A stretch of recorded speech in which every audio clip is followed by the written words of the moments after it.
Can cancer or some other, quote, disastrous thing in our lives be the best thing that ever happens to us? Sadly, why does it often have to be at the end of our lives so often? Learn certain key lessons and then have to push on. I heard this clearly spoken by the physician I see, an integrative medicine physician, when he was speaking on television, YouTube, with Jack Canfield, who started and wrote many of the chicken soup books. The physician I see, being a national cancer specialist, said many of his clients, i.e. patients, have considered cancer to have been the best thing that ever happened to them. Now you might say it can be a wake-up call, but can it be much more than that? I'm particularly stirred by having started reading a month ago the book I'm Okay, You're Okay. I think it was written in this particular version, this topic, by Ed Harris, but perhaps one of the first people speaking of it was Dr. Eric Berne, B-E-R-N-E, a psychoanalyst from around the 1960s. And they've framed things in various ways, 4 different paradigms perhaps.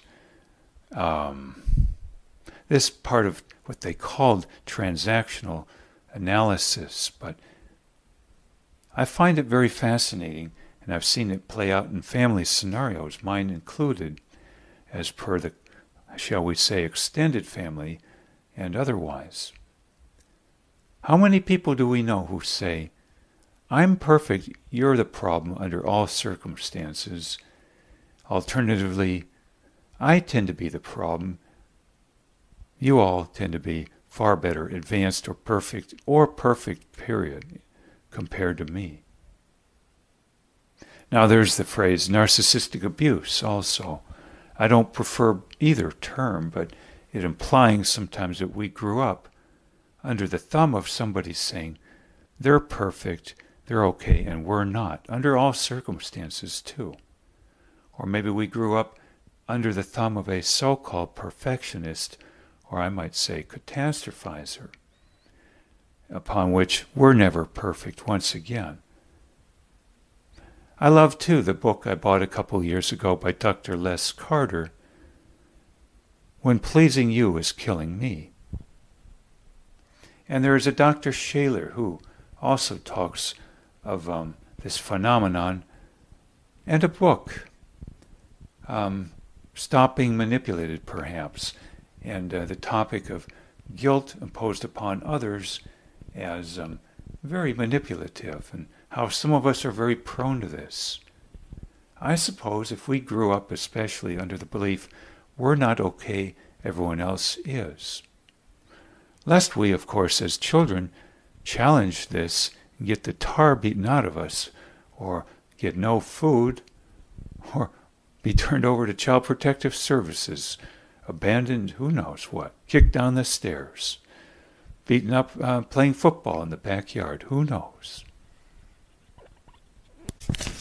But if we didn't grow up with a parent like this, or both parents, maybe we had other relatives whose tacit underlying concept is, I'm always okay, whatever pain points I experience physically or ultimately thus interpreted emotionally is somebody or everybody else's fault.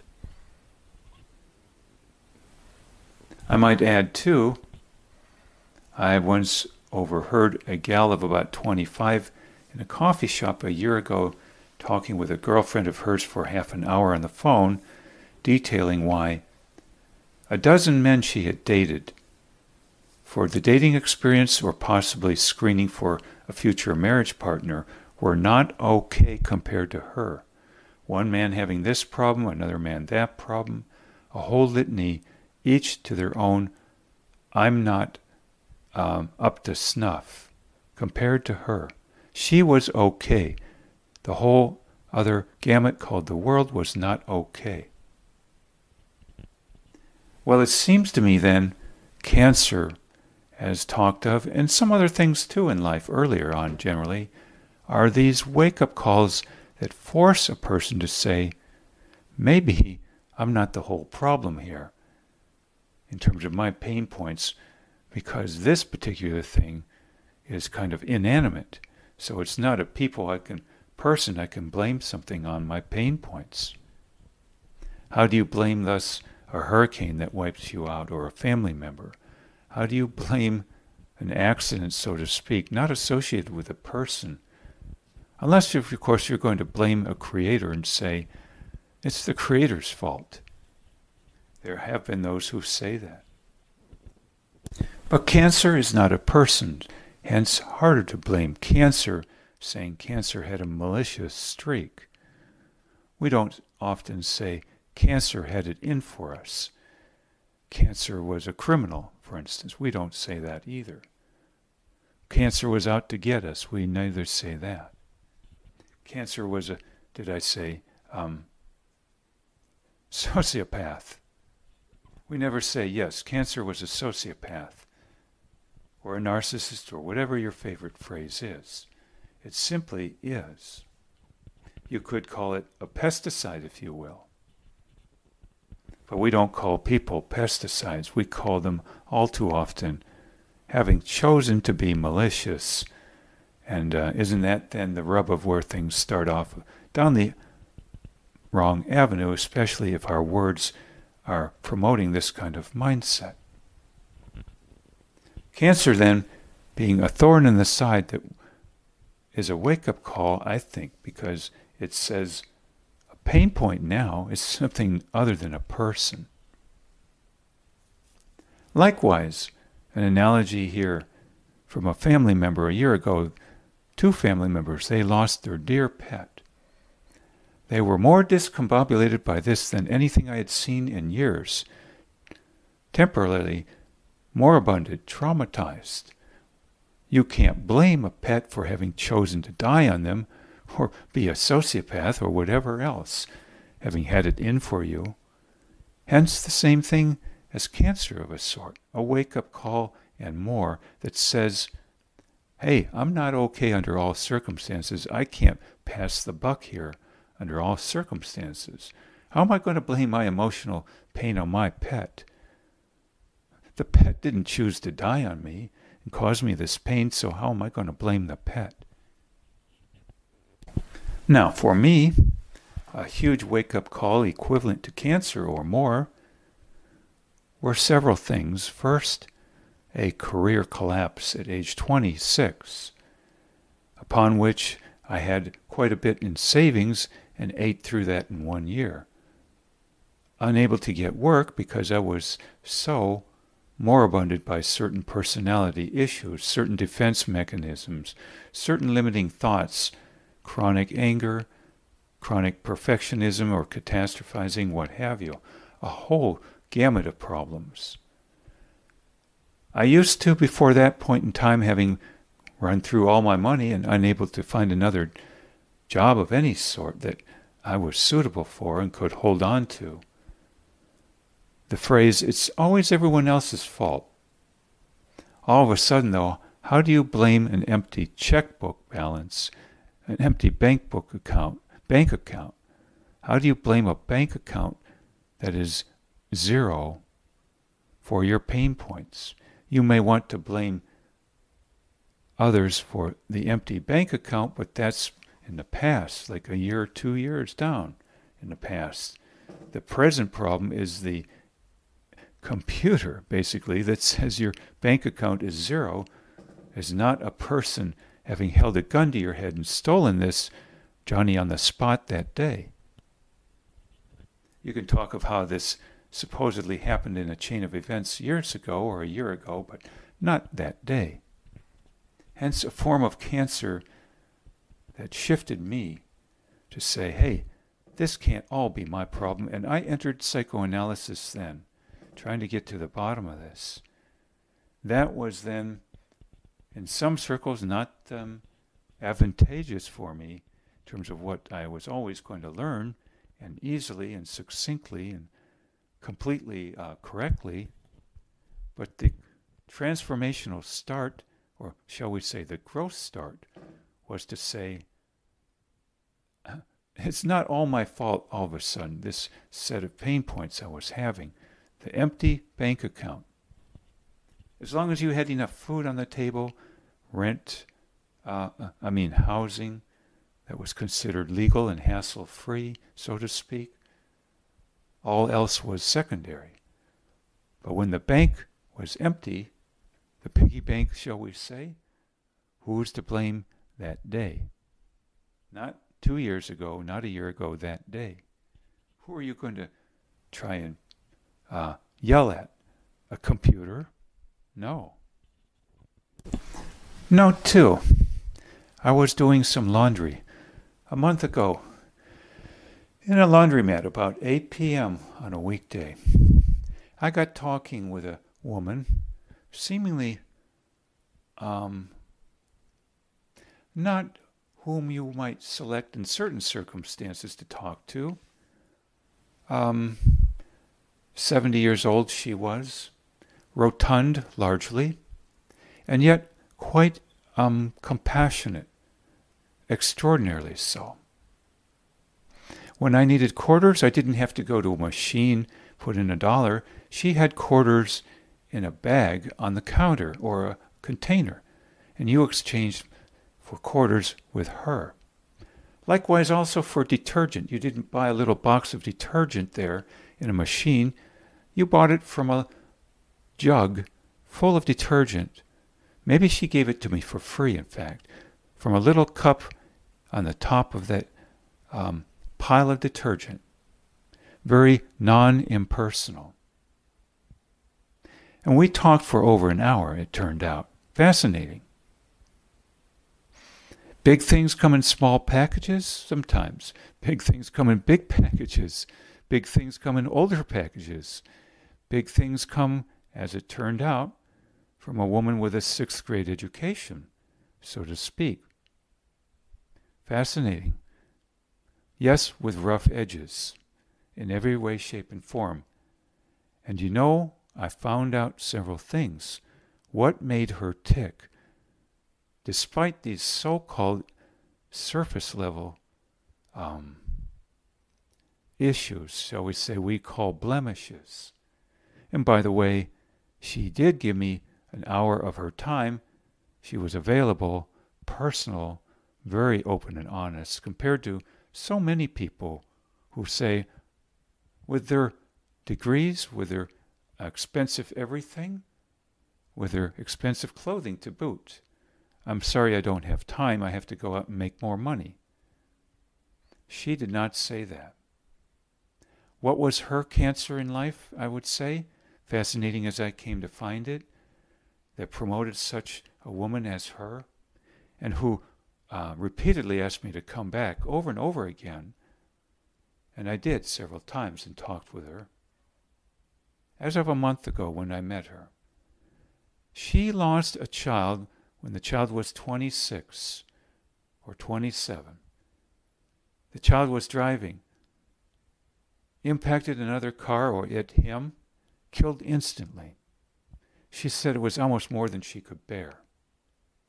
Of course, we've heard too, in shows, movies, what have you, the phrase, oh, that's the worst thing that can happen to a person is to lose a child. Yes, younger in age. Cancer, another thing.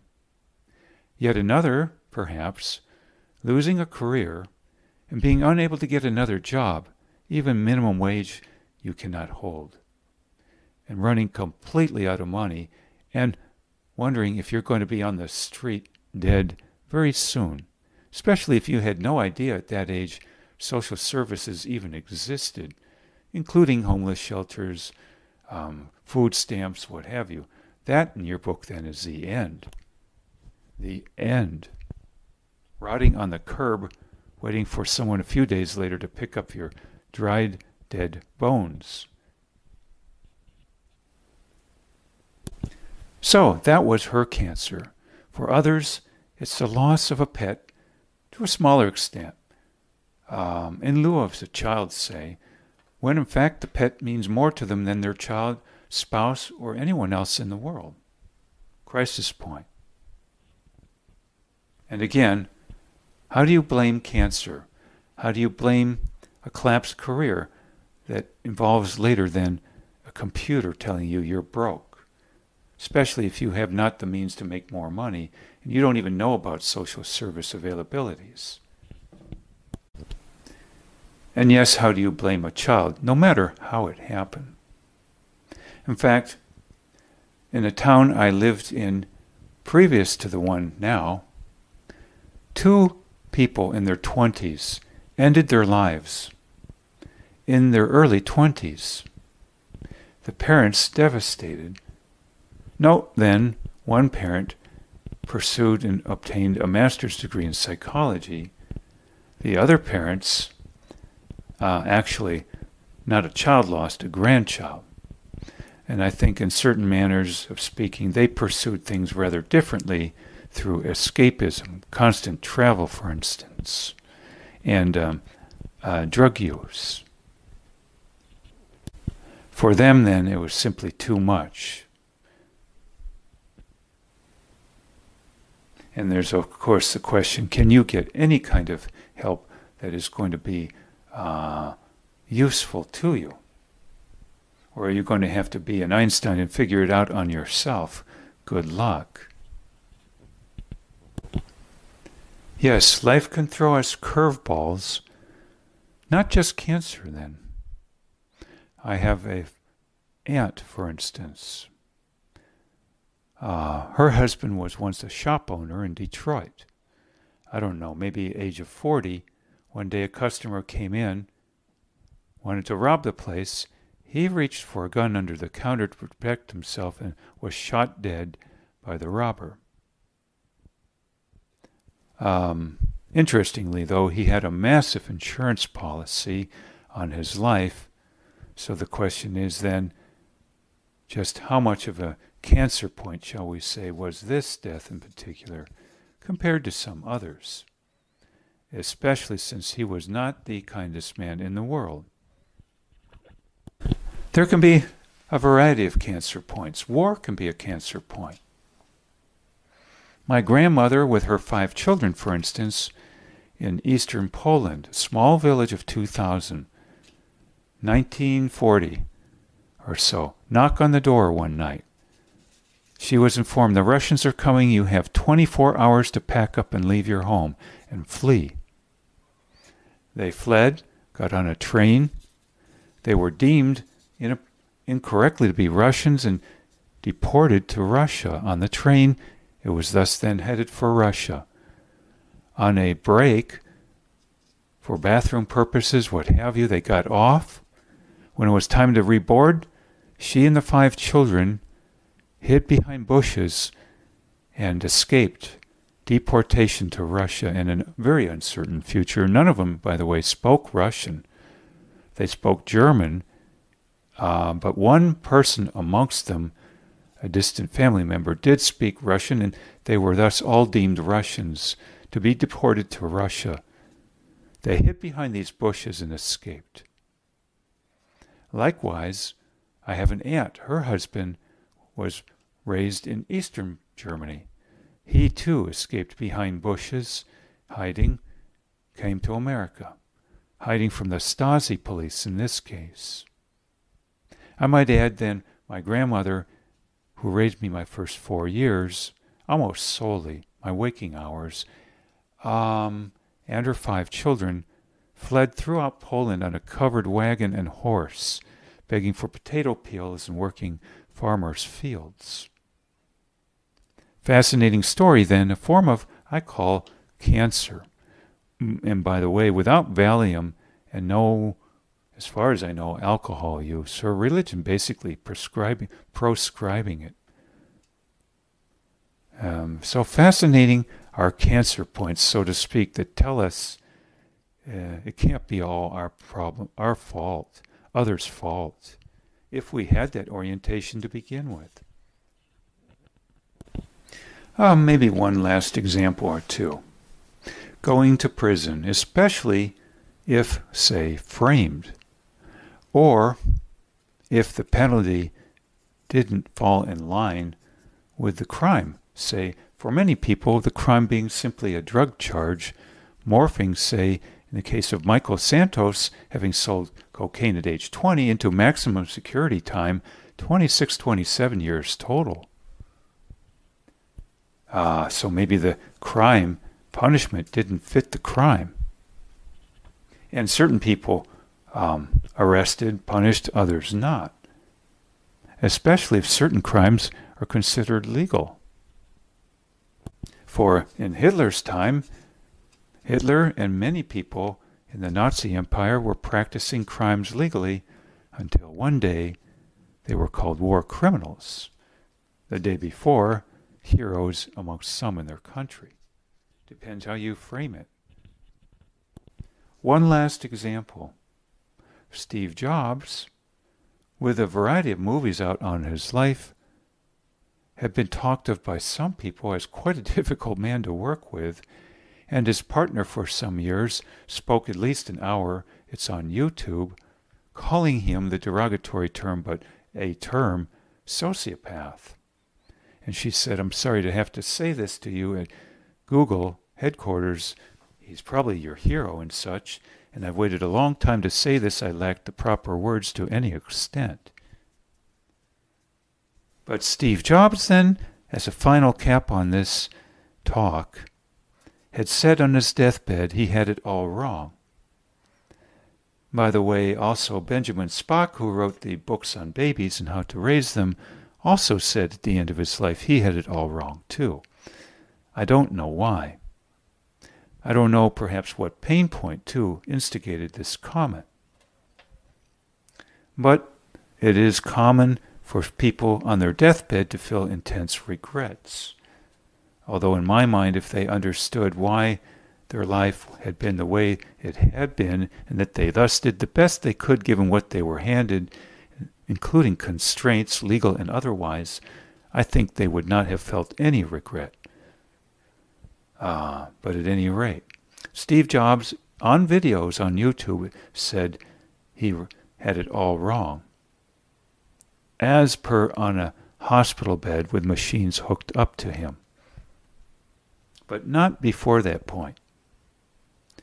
You might alternatively then reframe this as saying his pains in life, he now evaluated, were not all others' fault. As per that book, I'm okay, you're okay, and a subheading, I'm okay, all of you are not okay.